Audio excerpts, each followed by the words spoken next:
తినడం అయిపోయిన తర్వాత కావాలంటే టీవీ పెట్టుకొని చూడు అని చెప్పా. చూడండి ఎన్ని పురుగులు ఉన్నాయి. అసలు ఫ్రూట్ చూడడానికి మాత్రం ఎంత బాగుందో చూడండి. బయట నుండి మొత్తం మచ్చలు ఉన్నాయి. మచ్చలు అంటే కామన్.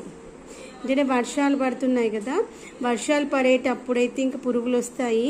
ఆ విషయం నాకు తెలుసు. కానీ ఇంక ఎండలు మస్తున్నాయి కదా, అప్పుడేవో 2-3 వర్షాలు పడిపోయినాయిలే, ఈ పురుగులు ఏం రావు అన్న కాన్ఫిడెన్స్ తీసుకొచ్చా.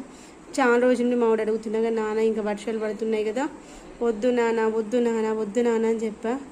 ఇంకా ఎండలు మస్తున్నాయి కదా, ఏం ఖరాబ్ కాదు. ఇక చూడండి, ఇదైతే ఫ్రూట్ ఎంత గట్టిగా ఉందో తెలుసా.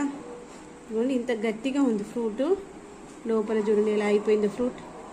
కాబట్టి పిల్లలకి ఏది ఇచ్చినా తినే వస్తువులు 1-2 సార్లు మీరు చెక్ చేయండి, వాళ్ళని కూడా చెక్ చేసుకొని తినమని చెప్పండి. అప్పుడే మనము ఆరోగ్యంగా ఉండగలుగుతాము. లేదు అంటే చాలా కష్టం. ఇప్పుడు వీటిని అయితే నేను